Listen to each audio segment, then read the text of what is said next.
representa el 60% de peso. Es la línea punteada que yo he dibujado allí, que comienza en la A, en una letra A, y termina en el número 40 allá abajo.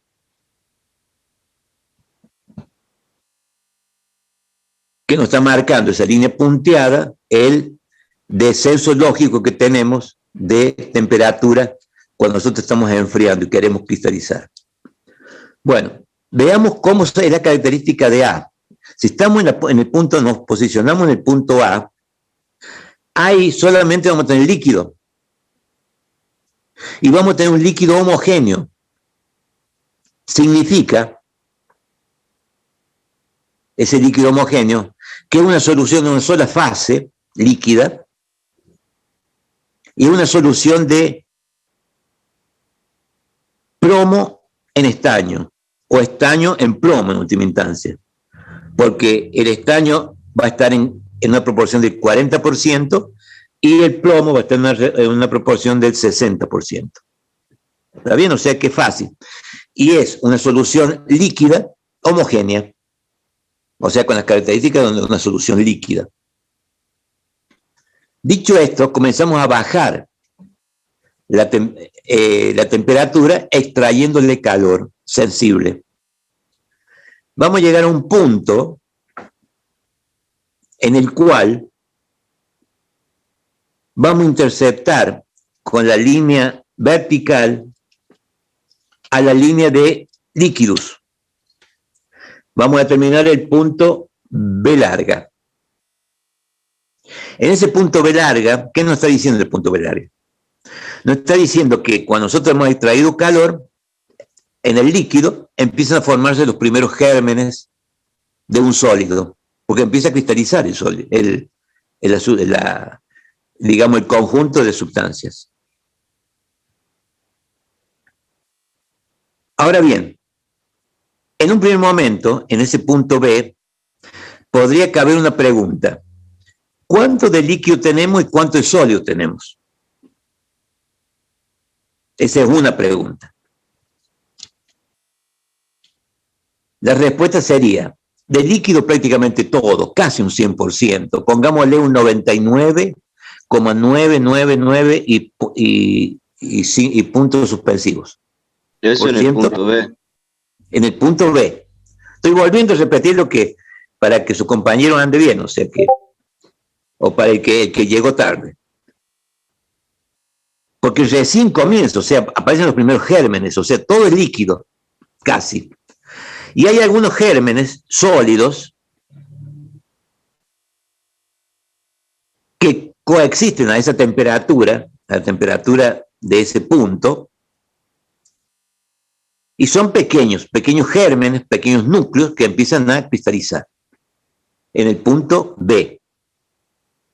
La otra pregunta que cabe, o sea, que tenemos el 99%, 99,9999, etcétera, de líquido y el 0,000000, etcétera, de sólido, muy poquito sólido.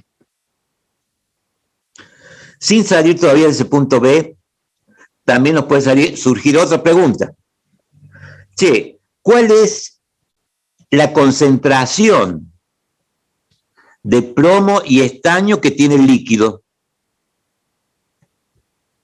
Como es tan poquito que ha perdido de átomos el líquido para conformar el sólido, podemos casi decir con seguridad que va a tener el 40% de estaño y el 60% de plomo.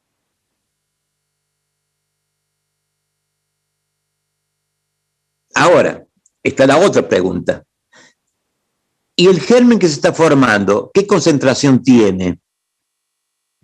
Ahí tenemos que recordar que los gérmenes que se forman están a la misma temperatura que el líquido de donde se están formando. Significa que tenemos que ir al igual que hemos hecho anteriormente, hasta la línea de sólidos, con una línea horizontal isotérmica.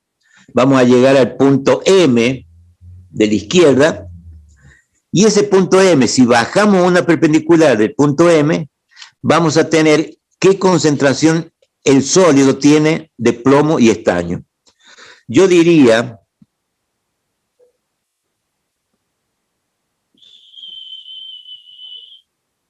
que aproximadamente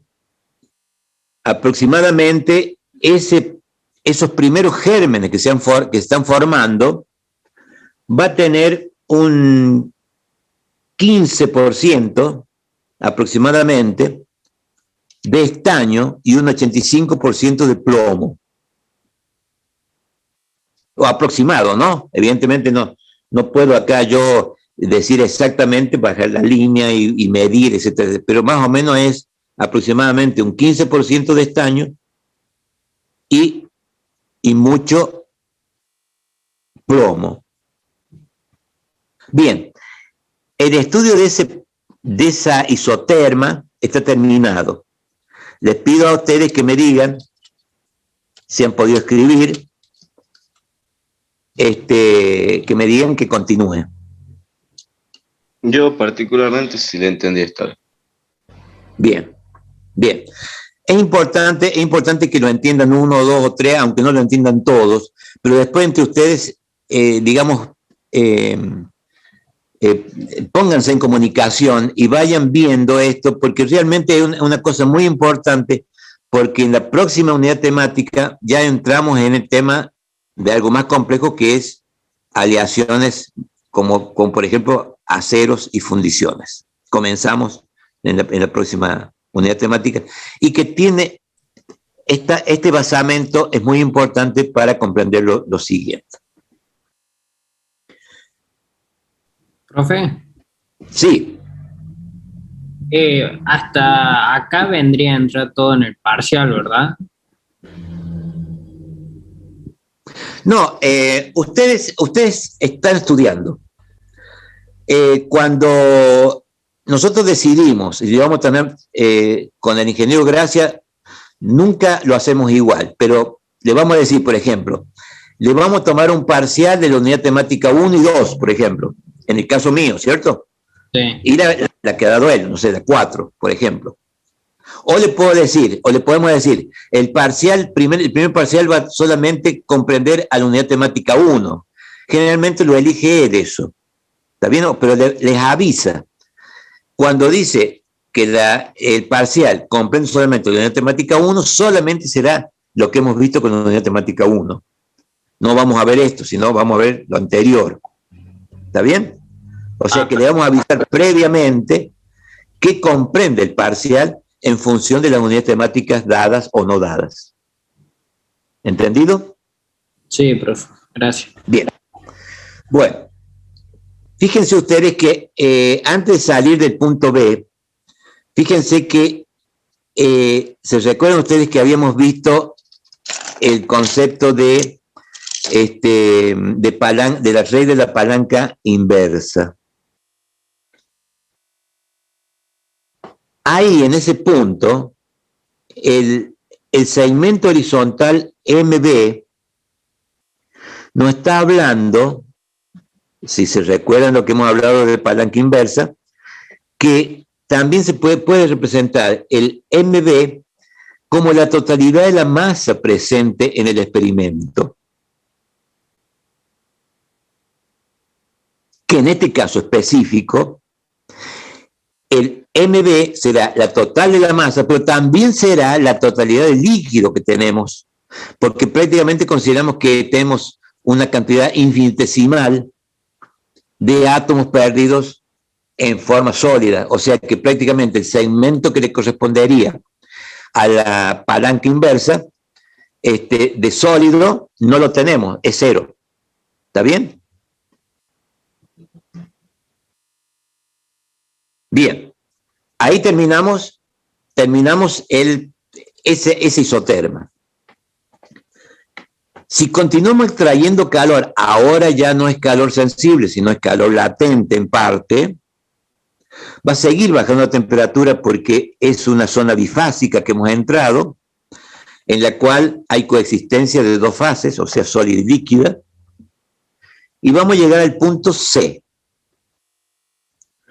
En el punto C, lógicamente a una temperatura, que en este caso será aproximadamente, es la temperatura, no leo muy bien acá, T sub B, me parece que he puesto yo, ahí, porque lo tengo muy chiquito. No lo quiero agrandar porque se me empioja la cosa. Llegamos al punto C. En el punto C, seguramente ha avanzado el proceso de transformación de líquido en sólido. ¿Y cómo ha avanzado? Si hemos seguido extrayendo calor, quiere decir que ha aumentado la cantidad de sólido en desmedro del líquido presente. También vamos a tener menos líquido que antes y vamos a tener algo más de sólido. Entonces, por la regla de la palanca inversa, podemos decir que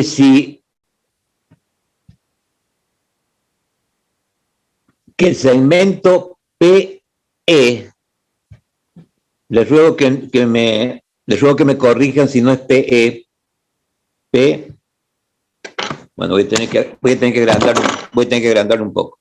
PN, NP, son las letras sí, que veo yo. Sí. NP, ya lo agrandé. NP, el segmento NP, para la regla de la palanca inversa, nos dice de la totalidad, nos está hablando que ese segmento lo podemos asimilar a la totalidad de la masa presente. La masa presente es la sumatoria de líquido y sólido.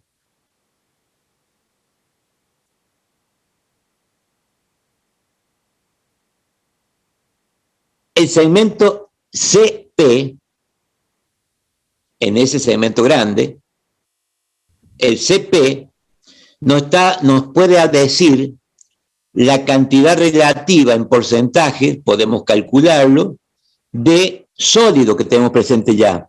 O sea que tenemos, si ustedes comparan dos segmentos, o sea, el segmento NC y el segmento CP, ustedes ahí se van dando cuenta que hay más sólido que líquido ya hay, en ese caso.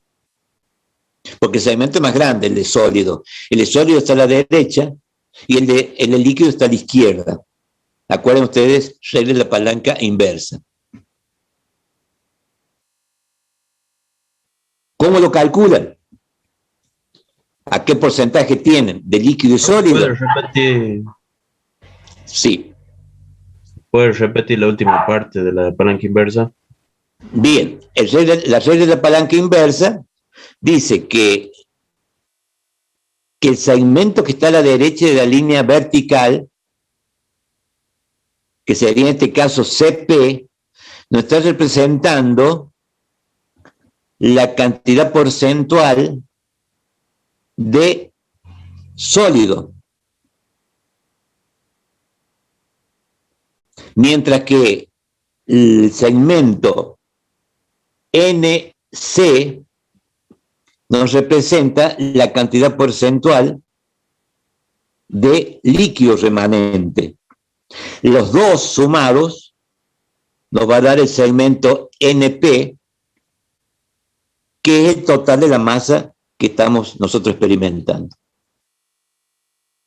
Tanto líquido más sólido y sólido. ¿Cómo calculamos qué cantidad porcentual? Bueno, nosotros medimos, por ejemplo, con una regla, medimos la longitud NP, medimos las otras dos longitudes, CP y NC, y cuando hacemos el cociente CP sobre NP y lo multiplicamos por 100, vamos a sacar el porcentaje de sólido que tenemos a esa temperatura. Por otra parte, si dividimos la longitud del segmento NC sobre la longitud total NP y lo multiplicamos por 100, nos va a dar el otro porcentaje de líquido, o sea, ¿cuánto tenemos de líquido? Recuerden ustedes que el porcentaje de líquido más el porcentaje sólido tiene que dar 1, ¿está bien? O sea que ahí probablemente tengamos un 60% de sólido y un 40% de líquido. ¿Comprendido? Sí, profe. Bien. Bien, profe, sí.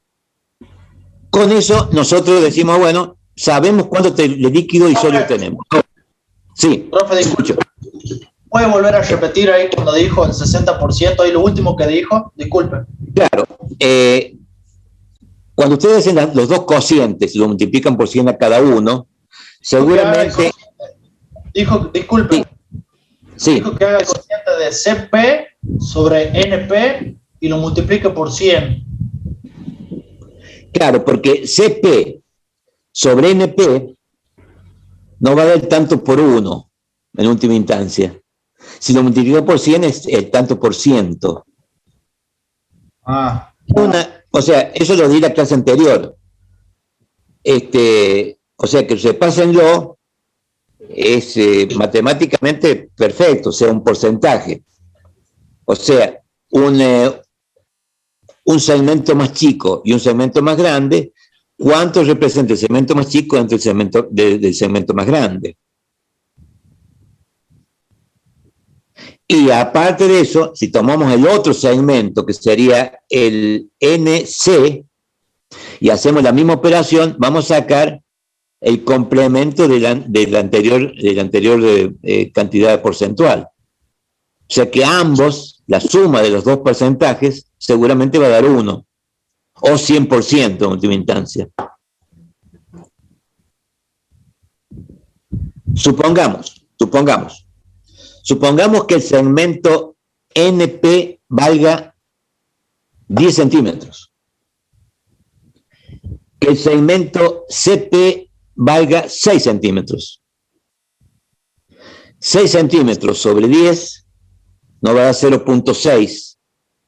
Multiplicado por 100 nos va a dar 60%.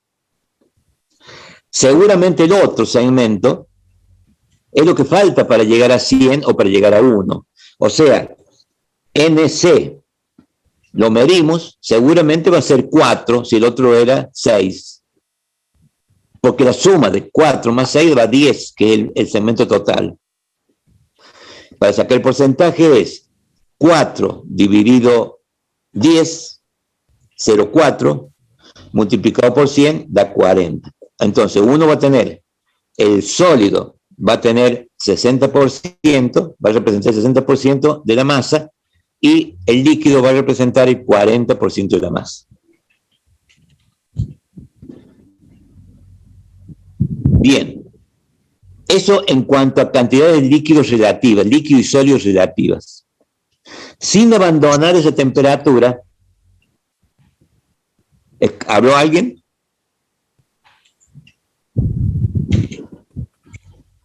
Bien, sin abandonar esa temperatura, puede surgir la otra pregunta.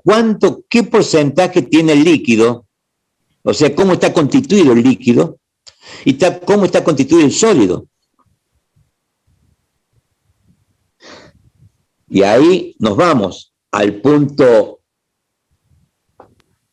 N, bajamos una perpendicular hacia la abscisa y vamos a sacar que el punto N va a tener, por ejemplo, va a tener, no sé, un 25% de estaño y un 75% de plomo. Y ese sería el porcentaje de sólido, ¿no es cierto, profe? ¿O de líquido? No. Hay una cosa. Eso es líquido. Es líquido eso. La parte de la izquierda es líquido. ¿Se acuerdan ustedes? Regla de la palanca inversa. La cantidad relativa de líquido es lo que figura a la izquierda.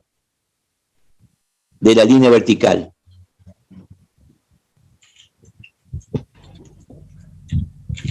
Y el sólido es lo que figura a la derecha. O sea que el 60% de sólido va a tener...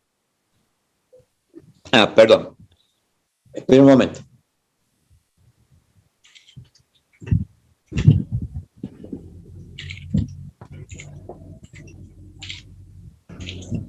Que arreglo algo acá, espera un chiquito.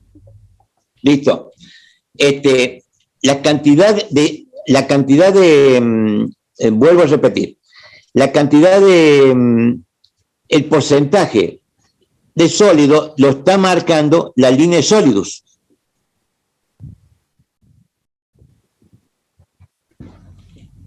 Y el porcentaje, la cantidad relativa de plomo y estaño lo está pero en líquido lo está marcando la línea de líquidos, en última instancia. O sea que es verdad lo que dijo uno de los alumnos allí, que el punto N va a ser la concentración de sólido que tenemos. Concentración del sólido va a ser, que es lo que había calculado, 25% de estaño y 75% de plomo. Mientras que el punto P, que es el punto que está coexistiendo a la misma temperatura con el punto N, va a ser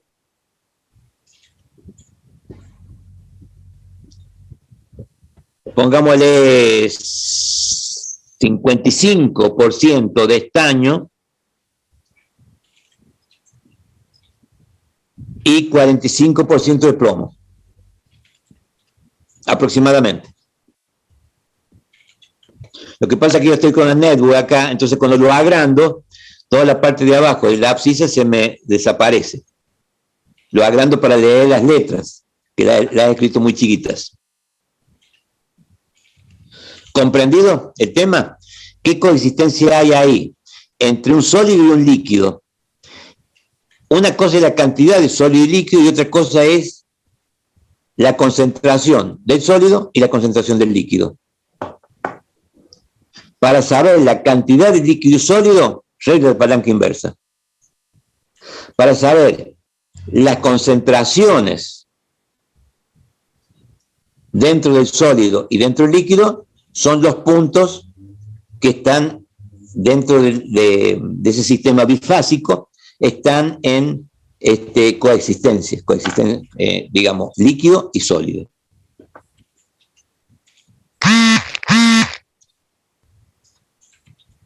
Bien, escribieron esta isoterma.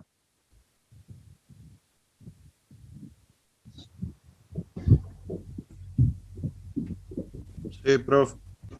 Bien, ahí yo le he marcado el punto ABCD. El punto D lo vamos a dejar para después verlo, porque ahí se introduce una, digamos, un nuevo conocimiento de que tendríamos que considerar el punto S donde confluyen las dos líneas de líquidos de arriba en un punto solamente y con la línea horizontal que es un eutéctico. Entonces lo vamos a dejar para después, aunque ya lo hemos visto un poco, pero lo vamos a dejar para después, para, digamos, dentro de una clase.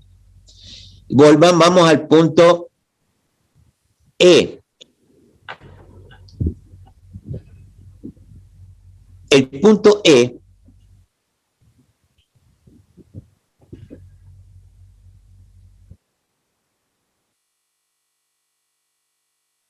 a la temperatura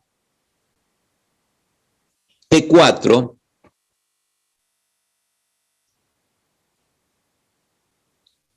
nos habla de una sustancia sólida ya, porque hemos bajado de la línea de sólidos. Ahora, ese punto es representativo de una mezcla de alfa y beta. Alfa, solución sólida alfa, y beta, solución sólido beta, que está a la derecha.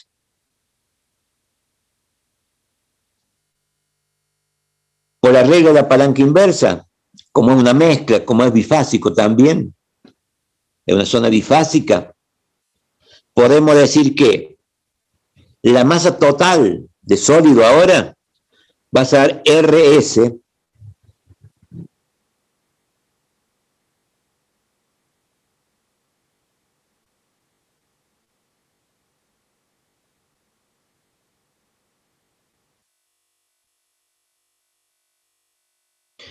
la cantidad de sólido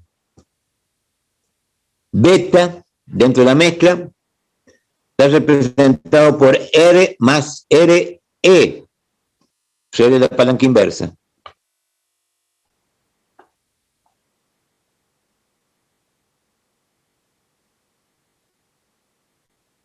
Y la cantidad de sólido. ¿Podría repetir lo que dijo recién? Se me entrecorta.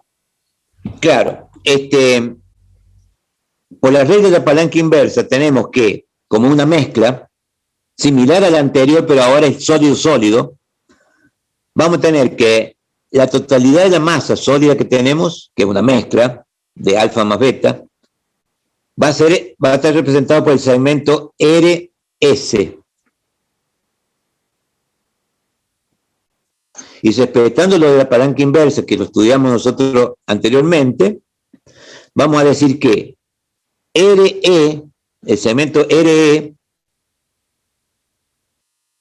va a representar el porcentaje presente en esa mezcla de beta.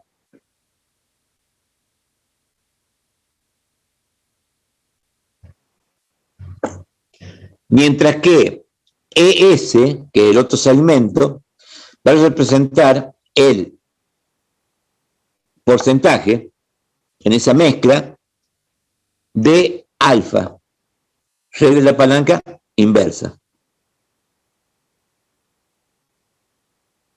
Si ustedes miden el segmento completo y miden los dos segmentos más chicos, van a poder sacar después, haciendo el cociente y multiplicando por 100, qué porcentaje hay alguno. Yo pienso que acá más o menos alfa va a estar representado por aproximadamente un 60%, más o menos, o un 65%, y un 40% de beta, por la regla de la palanca inversa.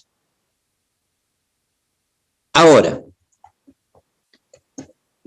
esos constituyentes, alfa y beta, que son solución sólida ambos, pero mezclados entre sí, o sea, no es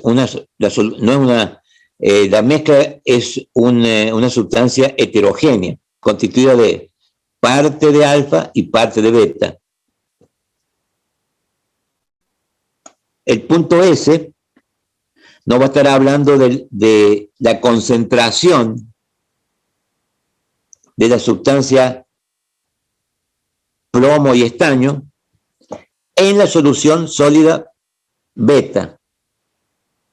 Mientras que el punto R nos va a estar diciendo la concentración de plomo y estaño, pero en la solución alfa.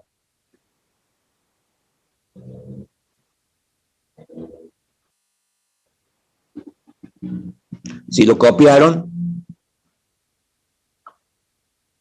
pasamos al siguiente punto, que sería el punto F.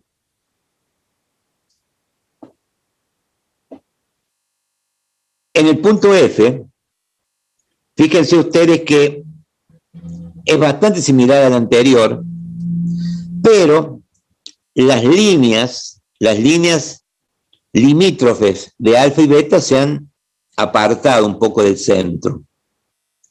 Quiere decir que las cantidades relativas que hay de alfa y beta también van cambiando respecto al anterior. Aunque la cantidad total sea igual, pero entre sí hay difusión, o sea, hay movimiento de átomos de una a otra solución. Por la regla de la palanca inversa, podemos decir que GH es la cantidad total de masa, para este caso especial. FH va a ser el segmento que nos dé la cantidad de alfa que tenemos, y GF la cantidad de beta que tenemos dentro de esa mezcla allá abajo, que seguramente difieren, los valores absolutos difieren del anterior, pero en realidad el concepto es el mismo. Con eso nos está diciendo de que ¿qué quiero decir con esto? Que aún en el ámbito sólido sigue habiendo difusión, sigue habiendo movimientos relativos de átomos o de iones en función de las diferentes temperaturas. ¿Está bien? O sea, hay movilidad.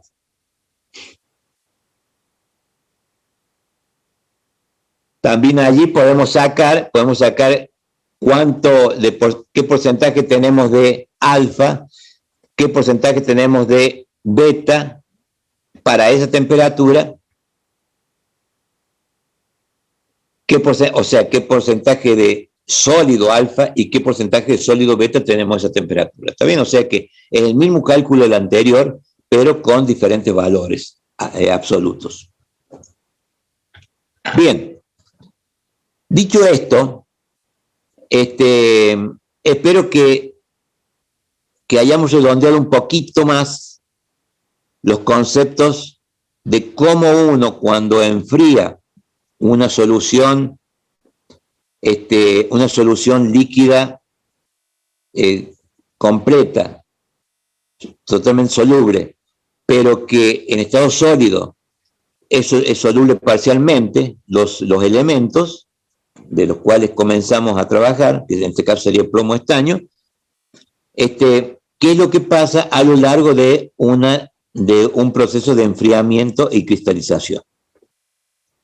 Eso lo vamos a utilizar mucho en la próxima temática. Y hemos también aprovechado de que el tema del concepto de regla de la palanca inversa, ya dejarlo bien firme. Bien. Dicho esto, les voy a pedir que abandonen este PowerPoint y volvamos al PowerPoint de la clase anterior.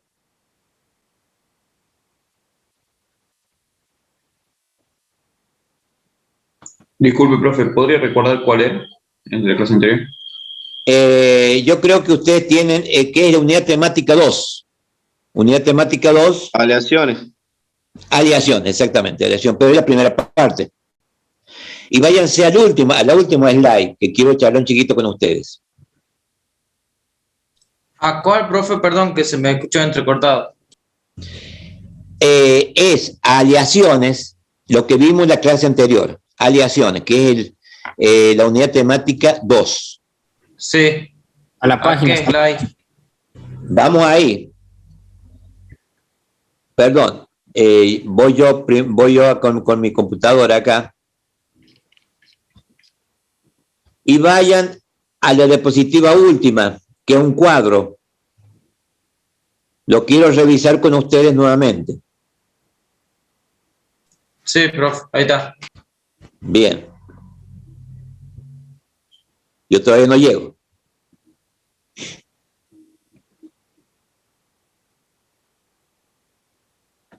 Bueno, el cuadro ese que tiene nueve cuadritos dice proceso de cristalización. O sea, el tema del proceso de cristalización es un tema interesante para cuando hay evaluaciones, que es la primera parte de la unidad temática. La segunda parte de la unidad temática 2 dice diagrama temperatura versus tiempo. ¿Se acuerdan ustedes cómo era el diagrama temperatura versus tiempo de una sustancia pura y de soluciones? son diferentes, ¿cierto? Entonces, después dice diagrama temperatura versus concentración, también una cosa que hemos visto, son grandes temas dentro de la unidad temática y que son susceptibles de evaluar cuando nosotros tengamos que evaluarlos a ustedes. Después dice solubilidad ilimitada, que ya hemos visto el caso. Este caso que nos ocupa hoy, nos terminó de ocupar hoy, es solubilidad limitada. Vimos la solubilidad nula. Después vimos el concepto de aleaciones. Estuvimos viendo aleaciones intermedias o compuestas. Recuerden ustedes que, por ejemplo, yo di un ejemplo que eran cuatro tipos, que di un ejemplo de vidia, por ejemplo, de la vidia, que lo conocemos todos, que es lo que se puede, la punta que se pone en las mechas de mecanizado, que las vuelve muy duras. Un momento, ya regreso.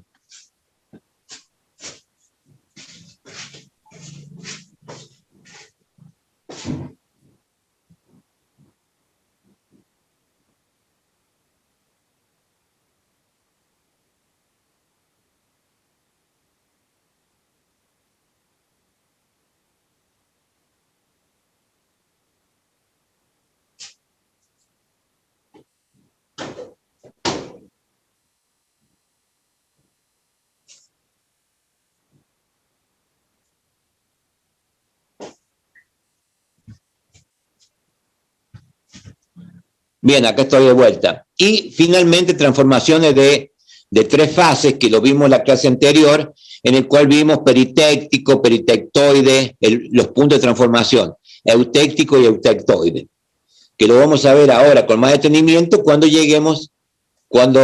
promediemos la unidad temática 3.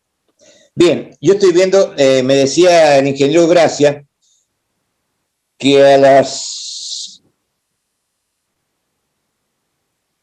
hasta las 8:30 creo que es, ¿no? Podemos seguir tranquilamente, sí, sin problema. Que me parecía que había dicho 8:15. No, me decía 8:30, porque ahí cuando comienzo yo las clases normales. Bueno, ahora les voy a pedir que abandonen la unidad temática 2 y nos vamos a la unidad temática 3, que también se las pasó el ingeniero Gracia hoy de la mañana, ¿eh?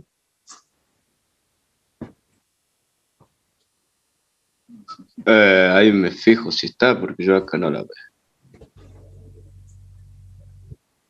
Él abrió dos, abrió la complementaria de la unidad temática 2 y la unidad temática 3, según lo que me dijo a mí, ¿no? En campus. ¿Cómo sería la unidad? ¿Cómo se llama la unidad temática 3, profe? UT03, estructura cristalina. Estructura cristalina 1.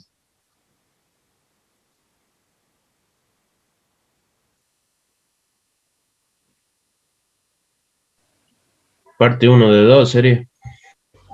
Es parte 1 de 2, exactamente. Parte 1 de 2.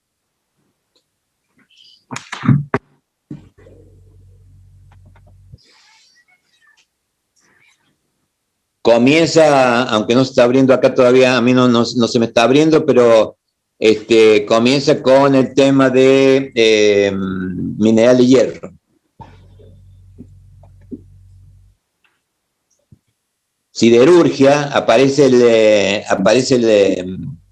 el programa, y acero, dice. ¿Estamos de acuerdo? El slide 03.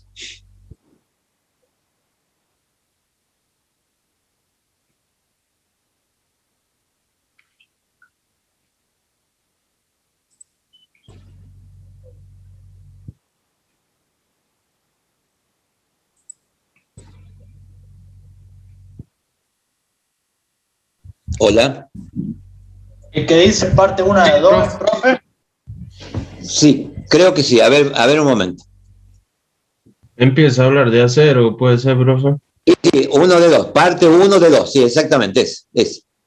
Coincidimos. Bueno, vayamos al slide 03. Sí, donde dice acero. Bien. Bueno, hasta este momento, todo lo que hemos visto para atrás, aunque por ahí hemos visto hierro, hemos visto algo de acero, concepto, hemos estado hablando de generalidades, diferentes metales. Ahora nos estamos metiendo, ahora ya en este tema específico, nos estamos metiendo solamente en la relación acero y carbono. Vamos a comenzar hoy y lógicamente vamos a seguir la clase próxima. Generalmente la aleación hierro-carbono reconoce sustancias que se denominan acero y fundiciones también, ¿no?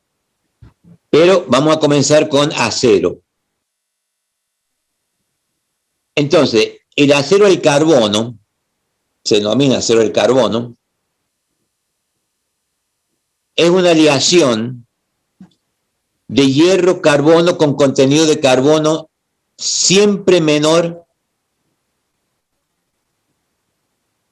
al 2% si es que pensamos la aleación como una solución sólida.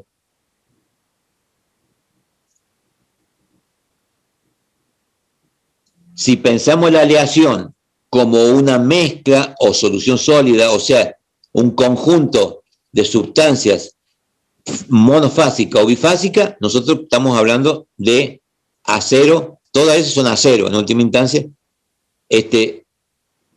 porque podemos encontrar por debajo de los 2% de carbono, podemos encontrar sustancias que no son soluciones sólidas, sino son mezclas en última instancia. Pero la cantidad del 2%, que aproximadamente también es 2%, 2,1, 1,98, depende de los autores que ustedes busquen, pero nos está diciendo que desde 0% de carbono hasta el 2% de carbono aproximadamente, todas las sustancias que encontramos en una gráfica determinada o en la naturaleza se denominan aceros. Y por otro lado, si pasamos esa cantidad del 2% aproximada al 3%, al 4%, al 5%, etcétera,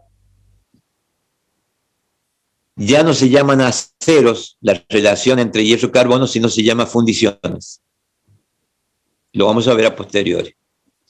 Por ahora nos vamos a dedicar a acero y quizás no hoy, pero la ¿Cómo, próxima profe, clase. puedes repetir lo que estaba antes de fundiciones? No, se cortó para mí. Claro, cuando tenemos una relación entre hierro y carbono por debajo del 2% y hasta el 2%, nosotros denominamos esas sustancias constituidas de hierro y carbono como aceros. Y si las sustancias tienen más del 2%, se denominan fundiciones.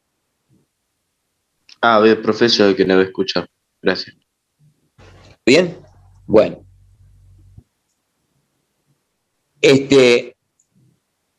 Leo y comento. A mayor contenido de carbono en el acero,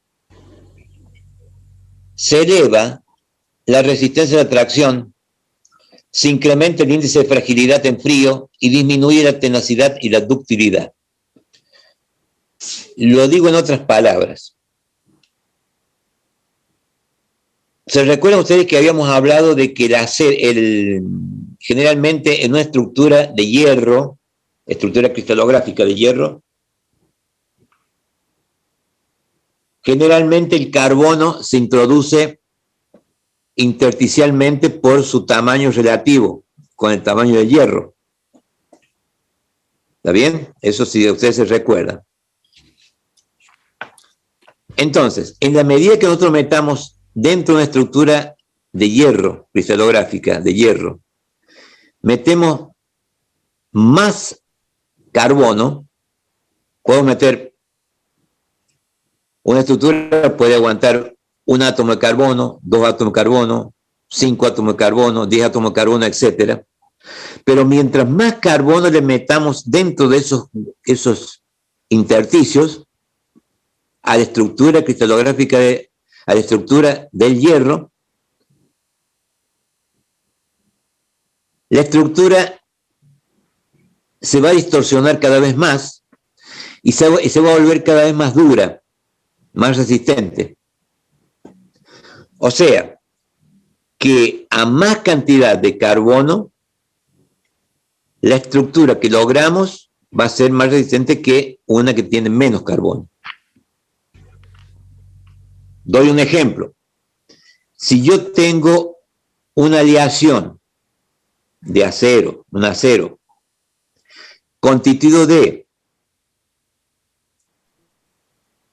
0,1% de carbono y lo demás es hierro, va a ser más blanda que una aleación que contenga 1% de carbono y un 99% de hierro. Y esa va a ser aún más, también más blanda que si tuviésemos un 2% de carbono y un 98% de hierro. O sea que cada vez que incrementamos la cantidad de carbono, el material que nosotros logremos como resultado va a ser más duro que el que tiene menos carbono. O sea, imagínense que eso es, digamos, esa característica que tiene la relación hierro-carbono es muy útil a la hora de tener diferentes objetos de uso común, de uso, digamos, industrial o hogareño. Ahora, en la medida que aumenta la cantidad de carbono, se elevan dureza, se eleva resistencia de atracción, se incrementa la fragilidad, porque va a estar mucho más distorsionado, más en tensión el objeto, y disminuye la tenacidad y la ductilidad. O sea, mientras más carbono tenga el sistema, y al ser más duro, no vamos a tener menos posibilidad de conformarlo por su ductilidad como nosotros queramos. ¿Está bien? O su maleabilidad también. ¿Puedes repetir eso, profe? Ahí con el tema de la ductilidad. Claro, ¿se recuerdan ustedes que la ductilidad era la capacidad de formación de del material? En la medida que ese material sea cada vez más duro, la ductilidad va a disminuir. ¿Está bien? Sí. Cuando hablamos de utilidad también hablamos de maleabilidad, o sea, la mecanización de alguna sustancia, en la medida que le pongamos más carbono, va a ser más difícil. O sea que la trabajabilidad también va a ser más difícil. No es lo mismo trabajar un hierro puro o un hierro con muy poquitito carbono que con mucho carbono. Quiere decir, profe, que si aumenta el carbono en porcentaje, el hierro se vuelve menos dúctil. Más duro y menos dúctil, lógicamente. Más duro, más frágil también, porque se puede romper. Fíjense que ustedes que el que haya trabajado un poco con el tema de metales, y pueden identificar, por ejemplo, las fundiciones tienen más carbono todavía, y son durísimas las fundiciones, pero son frágiles, o sea, se llega a caer al piso. Se parten. Se parte, ¿está bien? O sea que se aumenta la dureza, pero aumenta la fragilidad, ¿está bien? Aumenta la dureza y aumenta la fragilidad, se rompe con suma facilidad. ¿Está bien? O sea que siempre en la medida que pongamos más carbono, más duro, más resistente va a ser el material. Pero lógicamente tenemos que poner el carbono necesario como para nuestro uso. Entonces, si nosotros queremos doblar, por ejemplo, un hierro de construcción, un acero de construcción, doblarlo con la grinfa, o sea, darle formato como para hacer un encadenado, qué sé yo, no vamos a hacerlo de de fundición. Lo vamos a hacer de acero, que es más blando en última instancia, más trabajable que la fundición propiamente dicha, más dúctil. ¿Está bien? Ahora sí se entiende. Bien. Vamos despacito. Dice, leo de vuelta. Otra cosa. Un acero, el carbono, contiene pequeñas cantidades. Bueno. El acero, nosotros lo que vamos a ver de acero es que generalmente uno dice acero, el carbono. Seguramente con el ingeniero Gracia ya han estado hablando de acero, el carbono, notación, etcétera, etcétera. Pero siempre tienen que estar pensando de que no es el acero, el carbono, no es solamente hierro y carbono. Porque siempre en la industria se reconoce que hay impurezas presentes en muy pocas cantidades, pero generalmente esas impurezas determinan también características finales del objeto en cuestión. Entonces, un acero al carbono contiene pequeñas cantidades de otros elementos debido al proceso de producción. Generalmente cuando se produce el acero, se pueden llegar a introducir, quiera o no, el que está trabajando con la producción de acero, de manganeso y silicio. Es bastante difícil sacarlos a algunas impurezas, como puede ser el azufre, el fósforo, el oxígeno, el nitrógeno, el hidrógeno. Y puede haber circunstancias puntuales, por ejemplo, que nosotros queremos un acero de mejor calidad y en una de esas le metemos algún aliante, un tercer aliante en última instancia, como puede ser el cromo, el níquel, el cobre y otros. Les doy un ejemplo particular. Yo tengo un acero de carbono, de hierro y carbono, y le introduzco un determinado porcentaje en estado líquido, ¿no? Le introduzco un determinado porcentaje de cromo, que después lo vamos a estudiar eso, y lo más probable es que encontremos, vamos a conseguir un acero que va a ser inoxidable. O sea que no se va a oxidar, o por lo menos se va a oxidar muy lentamente ante el medio ambiente. O sea que el cromo, en última instancia, que vendría a ser el tercer elemento en cuestión, para este ejemplo que le estoy dando puntual, va a hacer que el acero que nosotros logremos va a tener una característica superior quizás que el acero que no tiene cromo, que es que no se oxida o se oxida, en general no son inoxidables totales, sino no se oxida a la velocidad que se oxida un acero común. ¿Está bien? Por eso hay circunstancias puntuales. Entonces, generalmente todas esas son impurezas, pero que pueden servir para nuestro uso, para darle una característica especial al acero que nosotros queramos procesar o fabricar o construir algún tipo de objeto. Estos elementos extraños influyen en las características mecánicas de los aceros, en particular en los de bajo contenido de carbono. ¿Está bien? O sea que siempre ustedes tienen que considerar que puede haber otros elementos que van a modificar esa posible idealidad que sería hierro-carbono solo. ¿Está bien? Por eso que estamos hablando de aceros, generalmente cuando se habla de aceros son aceros aliados, porque generalmente no solamente es con carbono que está aliado el hierro, sino con otros elementos más.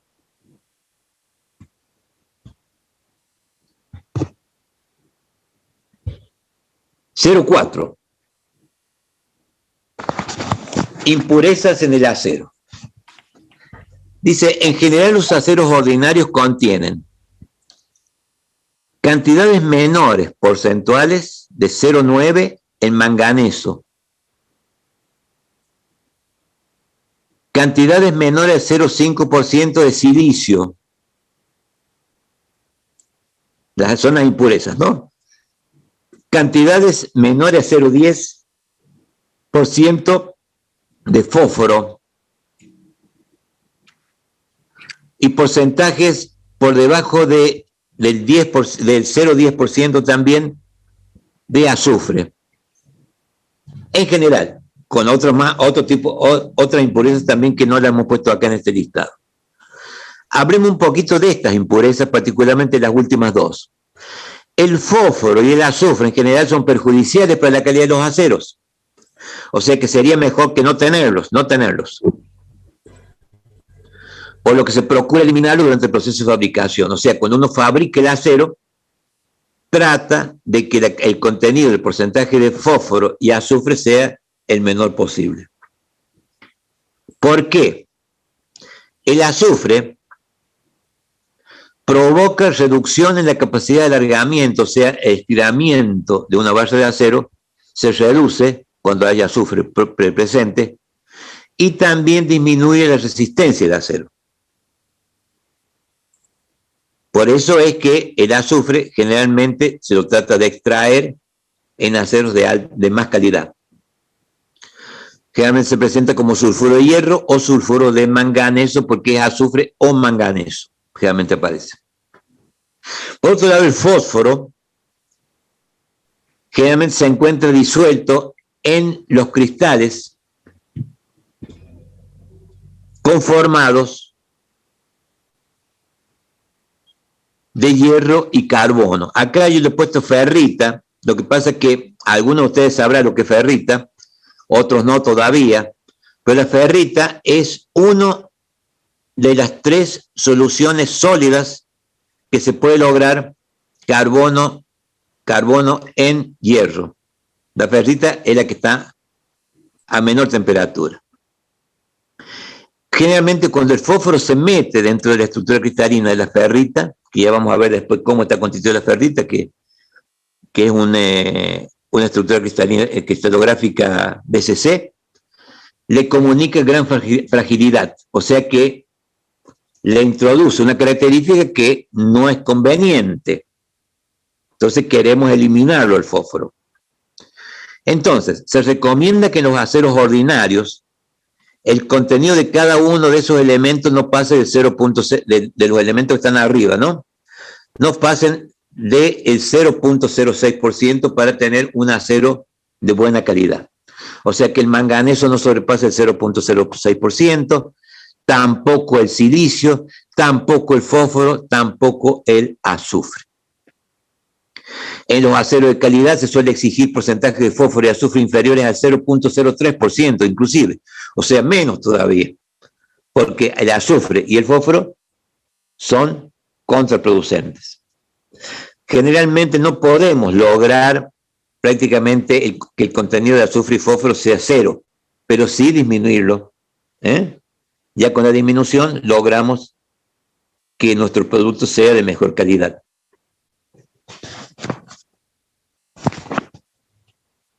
Vayamos al 0,5. ¿De dónde sale el hierro? El hierro en la naturaleza existe en minerales, dentro de minerales. Los minerales generalmente son óxidos, son hidróxidos, son carbonatos, sulfatos, etcétera, etcétera. Pero en general hay óxido de hierro, hay hidróxido de hierro y hay carbonatos de hierro,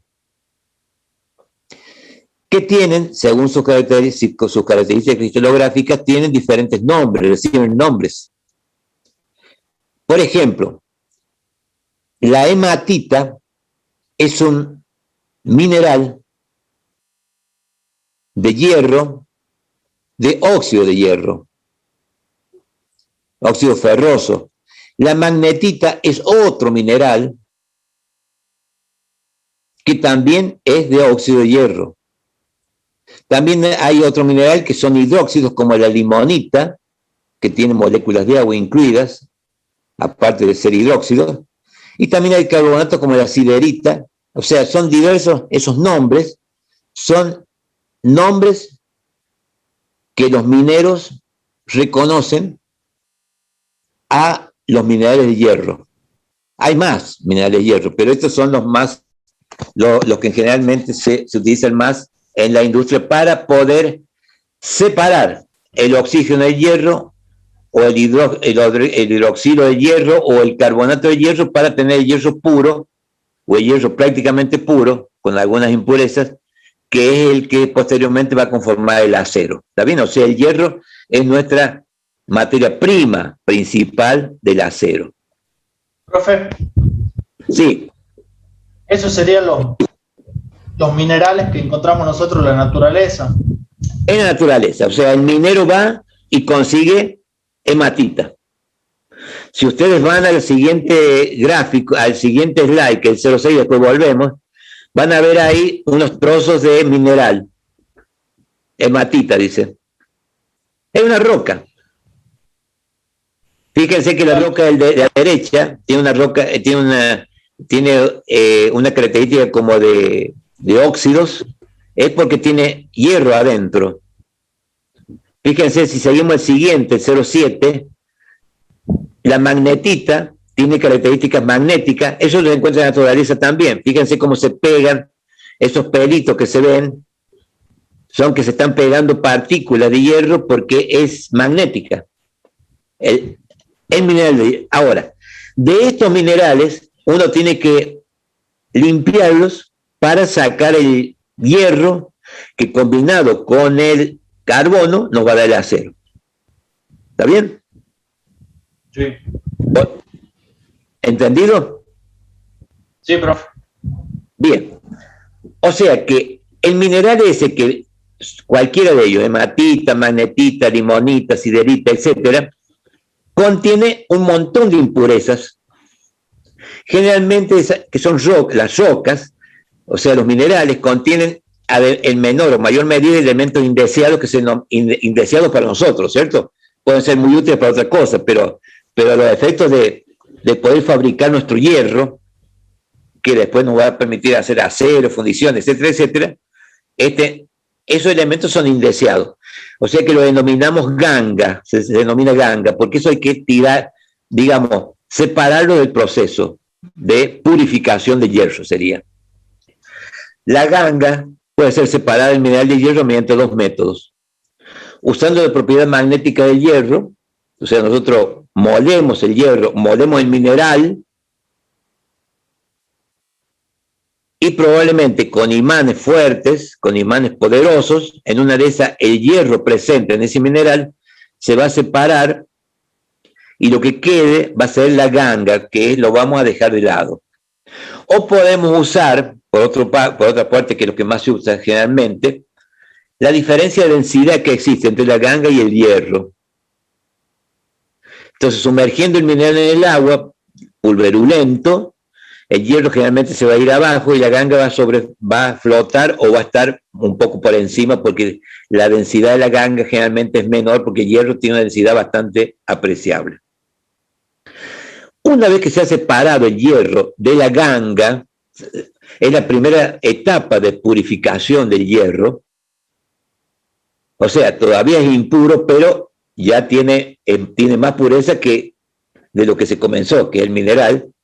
Es procesado en una planta siderúrgica para convertirlo primero en arrabio y luego, por un proceso posterior, en acero. O sea que el proceso de llegar al acero todavía se conoce muchos afinamientos, refinamientos de el hierro que generalmente estaba muy impurificado con otros materiales.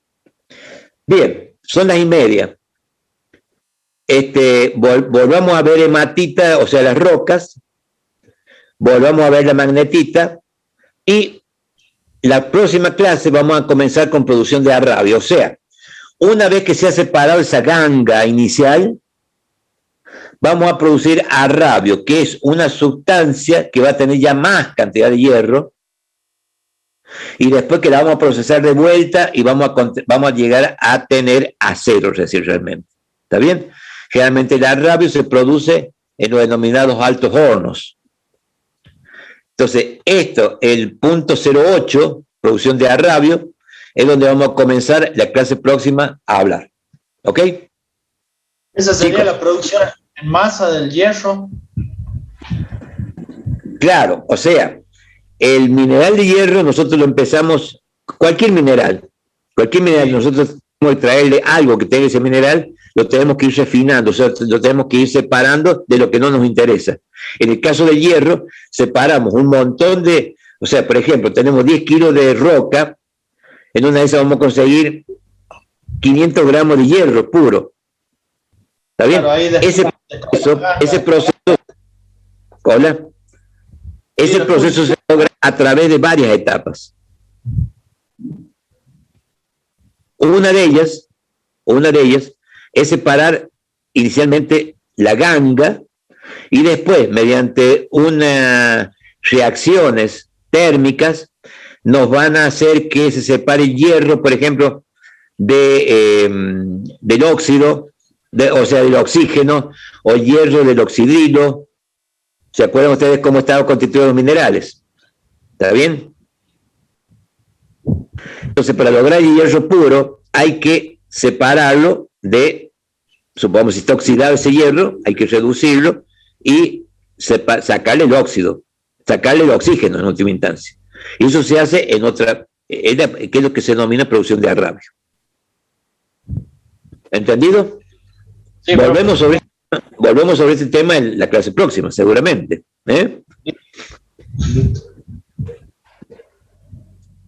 ¿Todo bien? Bueno, ¿Alguna otra pregunta? Las preguntas que quizás surjan acá en este momento probablemente van a ser respondidas inmediatamente con los próximos pasos que demos. Pero la idea es esta. Mineral de hierro, primero hacemos un trabajo físico-químico en el cual le extraemos la ganga. Nos va a quedar mucho, por ejemplo, si es un mineral de óxido de hierro, nos va a quedar un óxido de hierro. Ese óxido de hierro le tenemos que sacar el oxígeno para que quede hierro puro, o hierro, que después va a constituir con el carbono, va a constituir el acero. ¿Está bien? Entonces, esos pasos los vamos a ver aproximadamente, que se llama producción de agravio y producción de acero. Bueno, hasta el martes que viene. Chao, profe, hasta luego.